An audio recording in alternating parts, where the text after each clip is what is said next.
मैं विजय वर्मा अब आपके लिए मैट्रिक्स का जो दूसरा पार्ट है उसको लेके आया हूँ। उसमें देखिए पार्ट सेकंड में यूनिट मैट्रिक्स और आइडेंटिटी मैट्रिक्स किसे कहते हैं, हिंदी में इसको बोलते हैं तत्समकाव्यूह। यूनिट मैट्रिक्स और आइडेंटिटी मैट्रिक्स और तत्समकाव्यूह किसी भी नाम से आप जान सकते हो। हिंदी डिफिनेशंस की लिखी हुई है, मैं यहाँ पढ़ रहा हूँ। देखिए आप लोग, एक ऐसा वर्गाव्यूह जिसके मुख्य विकर्ण के सभी अवयव एक हों, वन हों और शेष अवयव शून्य हो, उसे हम यूनिट मैट्रिक्स कहते हैं। डिफिनेशन इंग्लिश में भी लिखा हुआ है, a square matrix in which every non diagonal element is zero, non diagonal element is zero and every diagonal element is one is called unit matrix and denoted by I2, I3, I4। डिफिनेशंस को मैं समझाने की कोशिश नीचे कर रहा हूँ बेहतर तरीके से। देखिए, सपोज करिए हमारा मैट्रिक्स लिखा हुआ है 3x3 आर्डर का। अब आइडेंटिटी मैट्रिक्स होने के लिए आपका आर्डर जो है वो सेम होना चाहिए, मीन्स स्क्वायर मैट्रिक्स होना चाहिए। तो ये तो मैंने जनरली कोई मैट्रिक्स लिख दिया है 2, 4, 8 इस तरह से। अब ये मैट्रिक्स अगर हमारा आइडेंटिटी फॉर्म में पहुंचेगा तो आइडेंटिटी फॉर्म में मैट्रिक्स का जो प्रारूप होगा कुछ इस तरीके से हो जाएगा। डायगोनल के सारे एलिमेंट्स हमारे वन होंगे, शेष ऊपर के एलिमेंट्स और नीचे के एलिमेंट्स, ऊपर साइड में नीचे साइड में सारे तरफ के जो एलिमेंट हैं वो जीरो होंगे और डायगोनल के एलिमेंट वन होंगे। अब ये 3x3 का आइडेंटिटी मैट्रिक्स है, इसलिए I3 कहा गया। सिमिलरली इसी प्रकार से अगर मैं 2x2 का एक आइडेंटिटी मैट्रिक्स जनरेट करूं तो 1, 1 डायगोनल पे हो गए और ये ऊपर और ये नीचे 0, 0। ये 2x2 का, तो ये आइडेंटिटी मैट्रिक्स हो गई। ऐसे I4 का भी बन सकता है। जितने भी ऑर्डर का 5x5 लेंगे तो I5 लिखा जाएगा, 4x4 ऑर्डर लेंगे तो I4 लिखा जाएगा। ठीक है। अब बच्चों इसके बाद देखिए स्टैंडर्ड डिफिनेशन यूनिट मैट्रिक्स का क्या होता है। ये आगे काफ़ी यूटिलाइज है इसका स्टैंडर्ड डिफिनेशन में in a square matrix A is equal to Aij m cross m when Aij is equal to 1 और Aij is equal to 0। 1 कब होगा उसके लिए कंडीशंस लिखा है if I equal to j, और 0 कब होगा if I does not equal to j। अब ये बातें आप लोगों को समझ में नहीं आई होगी, मैं इसको समझाने की कोशिश कर रहा हूँ कि ये क्या कह रहा है। जैसे सपोज करिए यहाँ पे आपसे कहा जाए स्क्वायर मैट्रिक्स होना चाहिए, एक बात मीन्स ऑर्डर सेम होना चाहिए। Aij इज इक्वल टू 0 कब, जब I does not equal to j, और Aij इज इक्वल टू 1 कब, जब I इक्वल टू j। अब ध्यान से इसमें देखिए, जब आप मैट्रिक्स लिखते हैं A11, A12, A13, A21, A22, A23, A31, A32, A33, ये मैट्रिक्स हमने लिखा। अब क्या बताया गया है स्टैंडर्ड डिफिनेशन में, ये जो आप डायगोनल पे देख रहे हैं, ये डायगोनल एलिमेंट को देख रहे हैं, इसमें 1, 1 है, 2, 2 है, 3, 3 है, मीन्स I और J बराबर हैं, I और J बराबर हैं, I और J बराबर हैं। तो इन जगह पे सारे एलिमेंट हमारे कैसे होने चाहिए, 1, जो कि मैंने यहाँ समझाया है Aij इज इक्वल टू 1 कब, I इक्वल टू J। मतलब जब I, ये I है, J है, I J, ये सारे के सारे एलिमेंट क्या होने चाहिए, 0 होने चाहिए, सॉरी 1 होने चाहिए। तो ये बात हो गई। और नीचे क्या लिखा है, Aij is equal to 0 if I does not equal to j, उन कंडीशंस पे जब I j के बराबर नहीं है। देखिए I j के बराबर यहाँ भी नहीं है, I j के बराबर यहाँ भी नहीं है, I j के बराबर यहाँ भी नहीं है, ऊपर भी नहीं है, इस जगह पे भी नहीं है, इस जगह। तो ये सारे के सारे एलिमेंट यहाँ पे क्या होने चाहिए, 0 होने चाहिए, यहाँ पे 0 होने चाहिए, यहाँ पे 0 होना चाहिए, यहाँ पे 0 होना चाहिए, ये एलिमेंट 0 होना चाहिए, ये एलिमेंट। तो इस तरह से अगर करेंगे तो जो मैट्रिक्स तैयार होगा वो लाइक एज दिस ऐसे ही बन जाएगा। डायगोनल्स के सारे एलिमेंट 1, 1 हो जाएंगे, ऊपर नीचे सब 0। तो ये स्टैंडर्ड डिफिनेशन आप लोग थोड़ा दिमाग में रखिएगा, ठीक है। इसके आगे नेक्स्ट चलते हैं। नेक्स्ट आ रही है अपर ट्रायंगुलर मैट्रिक्स, ऊपर त्रिभुजीय आव्यूह, नाम से स्पष्ट है, ऊपर की तरफ त्रिभुज का बनना। एक ऐसा वर्गाव्यूह जहाँ पर A is equal to Aij m cross m। अब ये m क्रॉस m क्यों किया, क्योंकि आर्डर सेम होना चाहिए, दोनों का सेम होना चाहिए, जितना रो उतने कॉलम। आगे बोला है A is equal to A I J M cross M तथा A I J is equal to 0 कब, आई जब बड़े हों जे से। तो मैट्रिक्स की मैंने यहाँ पे कोडिंग की, ध्यान से देखिए। ए इज इक्वल टू ए 1 1 1 2 1 3 2 1 2 2 2 3, इस तरह से मैं इसको पीछे भी समझा चुका हूँ आप लोगों को। अब जो डिफिनीशंस में आती है अपर ट्रायंगुलर मैट्रिक्स की जो डिफिनीशन आती है उसमें ये बताया जा रहा है कि A is equal to A I J M cross M हो, और मेन कंडीशंस ये लिखा हुआ है, ये A I J is equal to 0 हो यदि I is greater than J हो। I is greater than J वाली पोर्शंस को खोजिए। तो देखिए I is greater than J, I is greater than J, I is greater than J, ध्यान से देखिएगा आप लोग, आई इज ग्रेटर देन जे मतलब ये जो 3 एलिमेंट नीचे दिख रहे हैं इनमें कंडीशंस में आई हमारा जे से बड़ा है। ऊपर वाले में ये डायगोनल वाले एलिमेंट हो गए, ये वाले एलिमेंट तो हमारे डायगोनल के हो गए, यहाँ आई जे के बराबर होता है, और ये वाले एलिमेंट जो ऊपर 3 लिखे हुए हैं इनमें आई हमारा छोटा है। तो कंडीशंस क्या है कि अपर ट्रायंगुलर मैट्रिक्स के लिए जो नीचे के ये 3 एलिमेंट्स हैं, ये एलिमेंट, ये एलिमेंट और ये एलिमेंट, इन तीनों जगह पे क्या होना चाहिए, 0 होना चाहिए, जो कि मैंने नीचे एग्जांपल लेके आप लोगों को दिखाया है। देखिए A21 के जगह पे 0, A31 के जगह पे 0, A32 के जगह पे 0, और ये वाले एलिमेंट्स हमारे डायगोनल हो गए, ये वाले ऊपर हो गए। तो जब नीचे के एलिमेंट्स इस तरह से 0 हो जाएंगे तो जो मैट्रिक्स तैयार होता है उसको बोलते हैं हम अपर ट्रायंगुलर मैट्रिक्स। क्यों? क्योंकि जब नीचे 0 हो जाएंगे तो डायगोनल को लेके एक लाइन खींचते हुए चले जाएंगे, तो एक ट्रायंगल का निर्माण देखिए इस तरह से हो रहा है कि नहीं, और ये ट्रायंगल ऊपर की तरफ बनना है, इसीलिए इसको बोलते हैं अपर ट्रायंगुलर मैट्रिक्स। एक एग्जांपल और देखें यहाँ पे, ये देखिए डायगोनल को लेके ऐसे खींचे, ऊपर गए ये, और नीचे वाले एलिमेंट 0 हैं, और ये वो एलिमेंट हैं, इस एलिमेंट का नाम A21 है, इस एलिमेंट का नाम A31 है, इस एलिमेंट का नाम A32 है, और ये तीनों एलिमेंट में आई बड़ा है हमारा जे से। पहला वाला आई, दूसरा वाला जे, पहला वाला आई, दूसरा वाला जे। क्लियर? चलिए नेक्स्ट चलते हैं। नेक्स्ट आती है लोअर ट्रायंगुलर मैट्रिक्स।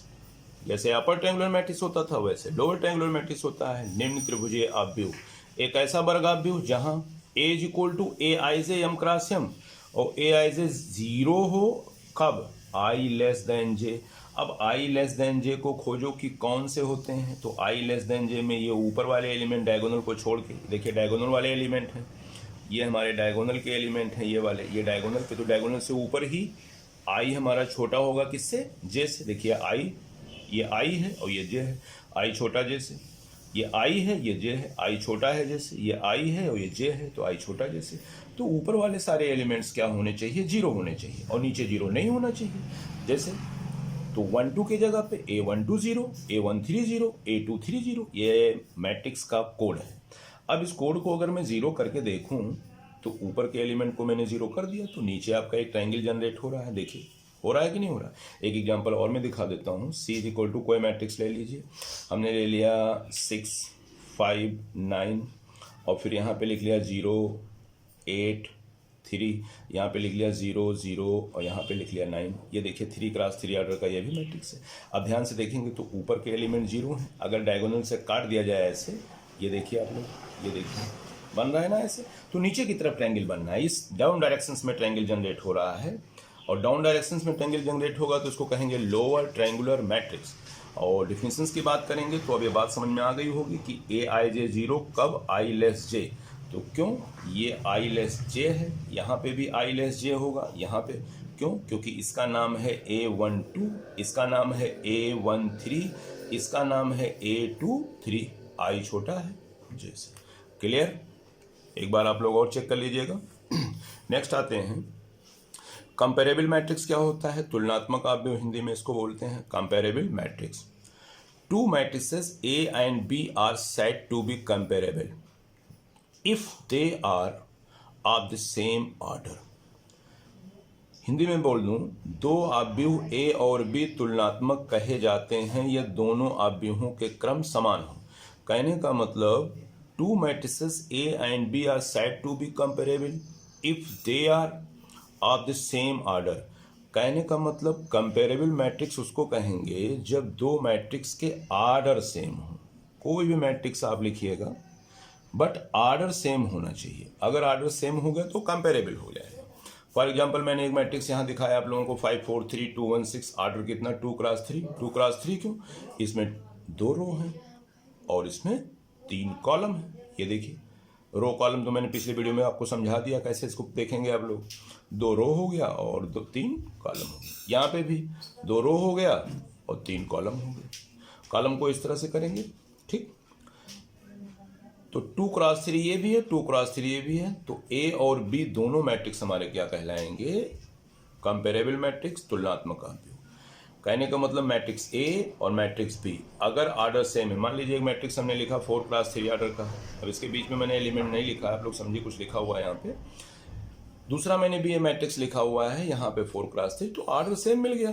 तो जब आर्डर सेम हो जाएगा तो ए और बी हमारे क्या हो जाएंगे? कंपेरेबल मैट्रिक्स हो जाएंगे। बस बाकी और कुछ भी हो सकता है। कंपेयर करना है तो आर्डर हमको सेम देखना है बस। नेक्स्ट आता है इक्वल मैट्रिक्स, से इंपॉर्टेंट है थोड़ा सा, और इसके सवाल भी बोर्ड में आपके पूछे जाते हैं 2 मार्क्स के। इक्वल मैट्रिक्स समान आव्यूह किसे कहते हैं? दो मैट्रिक्स ए और B said to be equal matrix, they are of the same order. बात ध्यान देखिएगा, सेम आर्डर ये मैंने अंडरलाइन किया है, एंड देयर करस्पॉन्डिंग एलिमेंट, इस पे भी मैंने रेड पोर्शन किया। करस्पॉन्डिंग मतलब संगत जो अवयव हैं वो भी समान हो और आर्डर भी सेम। डिफिनेशन मैंने हिंदी में लिखा है, दो आव्यूह समान आव्यूह कहलाते हैं, ये दोनों आव्यूह के क्रम समान, ये बात, और संगत अवयव करस्पॉन्डिंग एलिमेंट भी समान हो, ऐसे आव्यूह को हम इक्वल मैट्रिक्स कहते हैं। एग्जाम्पल बेटा लोग पीछे देखिए, ए मैट्रिक्स लिखा हुआ है, बी मैट्रिक्स लिखा है, आर्डर इसका कितना?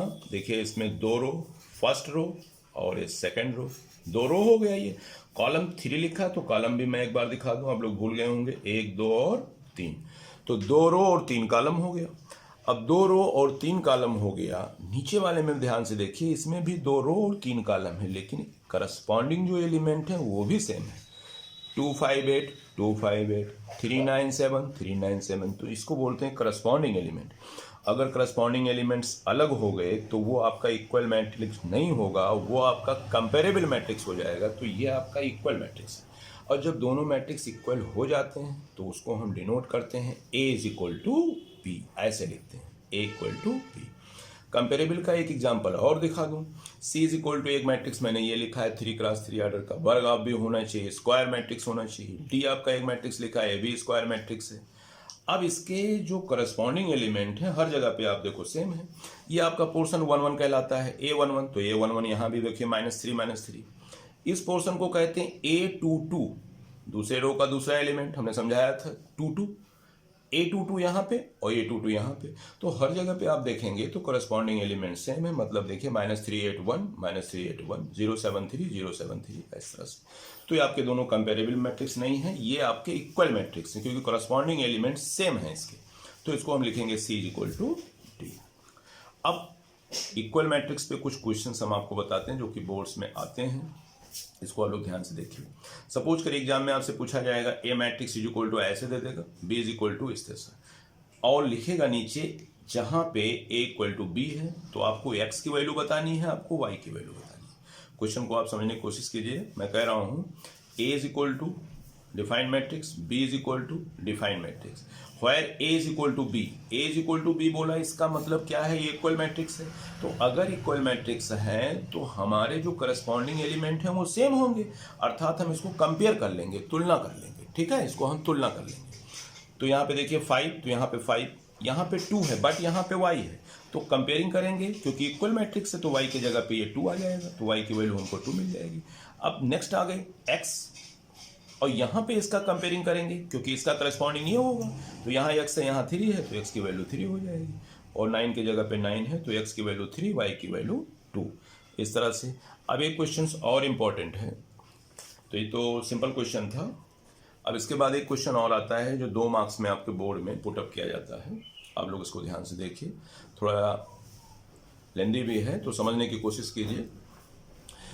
देखिए बेटा, यहाँ पे लिखा हुआ है एक मैट्रिक्स डिफाइन है x minus y, 2x minus y, 2x plus z, 3z plus omega, 2 cross 2 order का। यहाँ बच्चे कंफ्यूज मत होइएगा, मैं एक बार दिखा दूँ। देखिए इसका आर्डर, इसमें एक रो ये है और एक रो ये है, 2 रो हो गया, और एक कॉलम ये है और एक कॉलम ये है, तो 2 रो 2 ही कॉलम हो गए इसमें, ठीक है ना, कंफ्यूज मत होइएगा। तो 2 क्रॉस 2 का ये मैट्रिक्स है, ये तो आपको साफ साफ दिख रहा होगा, 2 क्रॉस 2। बोल क्या रहा है कि ये मैट्रिक्स इसके इक्वल है। ऐसे सिचुएशन में फाइंड करना है एक्स वाई जेड और ओमेगा की वैल्यू। तो हम करते क्या है, इसका सोल्यूशन कैसे करते हैं, हमने दोनों मैट्रिक्स को लिख लिया, जिस तरह सा था वैसे मैंने इसको लिख लिया।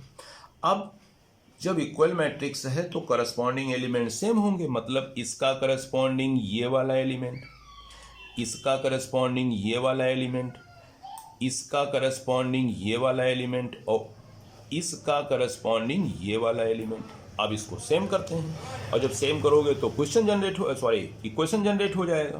तो x minus y is equal to -1, ये देखिए x माइनस वाई इसके इक्वल, तो ये एक equation. 2x plus z equal to 5, तो 2x plus Z is equal to 5, एक इक्वेशन ये। और 2x माइनस वाई 0 के इक्वल होगा, क्योंकि इसका करस्पॉन्डिंग ये है, ये इसका करस्पॉन्डिंग ये है। तो इस तरह से हमारे पास 4 इक्वेशन आ गए।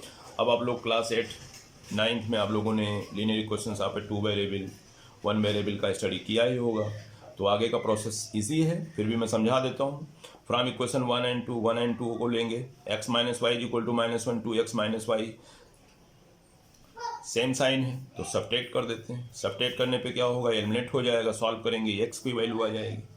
फिर x की वैल्यू को हम 1 डालते हैं इक्वेशन नंबर 1 में, तो 1 डालेंगे बेटा यहाँ पे, तो सॉल्व करने पे y की वैल्यू 2 आएगी। तो देखिए x की वैल्यू हमारे पास आ गई, y की वैल्यू आ गई। ऐसे ही from equation 3 2x plus Z is equal to 5, x की वैल्यू यहाँ पे पुट कर देते हैं 1, तो z की वैल्यू आ गई 3।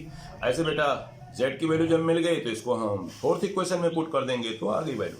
तो कहने का मतलब यहाँ पे क्वेश्चंस इजी है, बट आपके लिए थोड़ा नया है, तो इसमें परेशान बिल्कुल मत होइएगा। ऐसे एग्जाम्पल में भी और आपको दे रहा हूँ पीछे, तो ये 2 मार्क्स में आपके क्वेश्चंस पूछे जाते हैं बोर्ड में, तो आप लोगों को कुछ करना नहीं है, ध्यान में रखना है। इक्वल मैट्रिक्स है तो करस्पॉन्डिंग एलिमेंट्स को हम कंपेयर कर लेंगे, और जब कंपेयर करेंगे तो उसके अकॉर्डिंग हमको इक्वेशन मिल जाएगा, और उसी इक्वेशंस को हम लोअर क्लास में जैसे पढ़ते आए हैं, लीनियर इक्वेशंस ऑफ 2 वेरिएबल, उसी तरीके से हम कोएफिशिएंट को इक्वल करके x y को एलिमिनेट करके हम वैल्यू को फाइंड आउट कर लेते हैं। अब इसी पे, इस एग्जाम्पल पे मैंने 5-6 एग्जाम्पल आपको दिया है, जो कि आपको होमवर्क में करना है, मैं पीछे दे रहा हूँ। ये देखिए पहला क्वेश्चन लिखा हुआ बेटा, x plus Z Z minus 1 2i plus x 4a minus 6 2 cross 2 order का इक्वल टू इस मैट्रिक्स की। अब ये और ये 2 क्रॉस 2 ऑर्डर का दोनों सेम है, मतलब इक्वल मैट्रिक्स है। तो आप इक्वल मैट्रिक्स है तो फाइंड क्या करना है, एक्स वाई जेड ए। तो आप क्या करोगे, वही काम कंपेयर कर लीजिएगा, इक्वेशन तैयार होगा, इक्वेशन को सॉल्व करेंगे, फिर हमको वैल्यू मिल जाएगी, तो कोई दिक्कत नहीं आएगी। नेक्स्ट क्वेश्चन 2 पे आइए, फिर उसी को करना है। देखिए 3x minus 2 is equal to this, इस तरह से 2 क्रॉस 2 कंपेयरिंग करिएगा, इसका इक्वल इसके, ये इक्वल इसके, ये इक्वल इसके, ये इक्वल इसके, ठीक है ना। करस्पॉन्डिंग एलिमेंट को इक्वल करिएगा इस तरह से, फिर एक्स वाई जेड और ए को फाइंड कर लीजिएगा, जैसे अभी मैंने समझाया है। नेक्स्ट यही क्वेश्चन ये भी लिया है। अच्छा, इसमें एक नया बात आ गया, कंपेयरिंग करेंगे तो ए और बी पहले फाइंड करना पड़ेगा, फिर a माइनस 2 भी पूछा है, थोड़ा सा प्रोसेस को मैंने बढ़ा दिया, a माइनस 2 भी। तो ये क्वेश्चन इस तरह से करिएगा। ऐसे ही क्वेश्चन नंबर 4 में देखिए, find the value of x and y, ये लिखा है x plus y x minus y. अब इसमें 1 रो 2 रो और 1 कॉलम, तो इसका ऑर्डर कितना हो जाएगा, 2 क्रॉस 1। यहाँ बच्चा कोई कंफ्यूज नहीं होगा, x प्लस वाई मतलब 1 यूनिट, लाइक एज दिस, जैसे आप 2 और 4 को देखते हैं। इसका ऑर्डर में पूछो तो क्या बताओगे, तो कहोगे सर 1 2 2 रो हो गया और 1 कॉलम हो गया, तो 2 क्रॉस 1। तो बेटा x प्लस वाई को आप 1 यूनिट समझेंगे, x माइनस वाई को 1 यूनिट समझेंगे, तो ये 2 क्रॉस 1 ऑर्डर का मैट्रिक्स है। यहाँ पे भी 2 क्रॉस 1 लिखा हुआ है, तो दोनों को कंपेयर कर लीजिएगा। कंपेयर करेंगे तो x plus y is equal to 8 आएगा, x minus y is equal to 4, फिर लीनियर इक्वेशन बन जाएगा। आगे सॉल्व करिएगा, x y की वैल्यू फाइंड हो जाएगी। एक क्वेश्चन लास्ट इसका, क्वेश्चन नंबर 5 देख लीजिए आप लोग, लिखा हुआ है x plus y plus z, x plus z y plus z. अच्छा, कभी बच्चा कंफ्यूज नहीं होगा इसमें, इसका ऑर्डर कितना बेटा, 3 क्रॉस 1। क्यों, क्योंकि इसमें 3 रो है, 1 रो ये देखिए, 2 रो फिर और ये 3 रो, और कॉलम ये आपका एक ही कॉलम होगा, तो 3 क्रॉस 1 का है। और यहाँ पे साफ साफ आपको 3 क्रॉस 1 दिख रहा है। आपसे पूछा गया है फाइंड एक्स वाई जेड, तो आपको कुछ नहीं करना है, कंपेयर कर लीजिएगा। X plus y plus Z is equal to 9, x plus Z is equal to 5, y plus Z is equal to 7। फिर इसको आप सॉल्व कर लीजिएगा, सॉल्व कर लेंगे आप लोग, बिल्कुल वैल्यू को पुट कर दीजिएगा, एक्स वाई जेड की वैल्यू मिलती हुई चली जाएगी, ठीक है ना।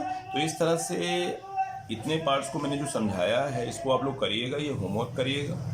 कोई दिक्कत होगी तो कमेंट करके बताइएगा। फिर नेक्स्ट वीडियो में हम कुछ नेक्स्ट लाते हैं, ठीक है।